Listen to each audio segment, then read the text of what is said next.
Il y a 3 jours, Donald Trump déclarait qu'il allait s'occuper de Cuba et que Cuba vivait ses derniers instants. Et concrètement, pourquoi cette petite île d'Amérique du Sud obsède autant les États-Unis depuis plus de 60 ans? Pour comprendre cela, il faut remonter en 1959, lorsque le révolutionnaire Fidel Castro renverse le régime soutenu par Washington à Cuba et le transforme en un régime communiste. Pour se remettre un peu dans le contexte, 1959, on se trouve donc en pleine guerre froide, et cette guerre oppose les États-Unis à l'URSS, les deux gros pôles majeurs de la planète. Et à cette époque, donc en 1959, avoir un allié de l'URSS, donc communiste, à seulement 150 km des côtes états-uniennes, relève d'un fort danger. Et ce changement de régime va même jusqu'à presque provoquer la fin du monde, étant donné qu'en 1962, l'Union soviétique installe des missiles à Cuba. C'est l'événement qu'on va appeler plus tard la crise des missiles de Cuba. Et pendant plusieurs jours, États-Unis et URSS sont à deux doigts d'appuyer sur le bouton rouge et donc de mettre fin à l'humanité. Depuis cet épisode, les États-Unis ont tout fait pour affaiblir le régime cubain. Embargo économique, sanctions financières, isolement diplomatique. L'objectif était et est toujours simple, tout faire pour faire effondrer le communisme à Cuba. Aujourd'hui, Cuba est toujours un État communiste et on a à la tête de ce pays un proche de Fidel Castro. Néanmoins, cette île, à l'instar de beaucoup de pays d'Amérique du Sud, traverse de grosses crises, qu'elles soient électriques, liées à l'inflation,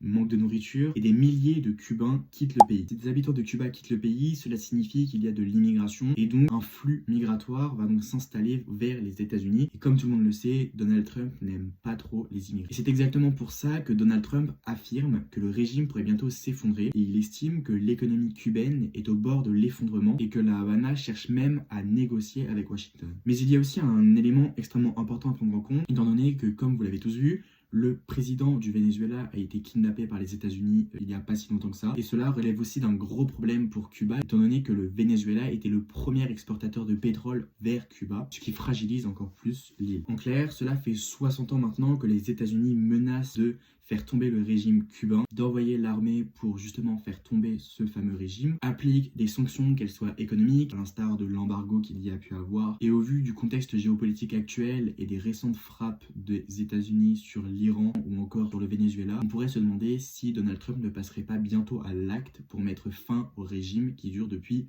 plus de 60 ans.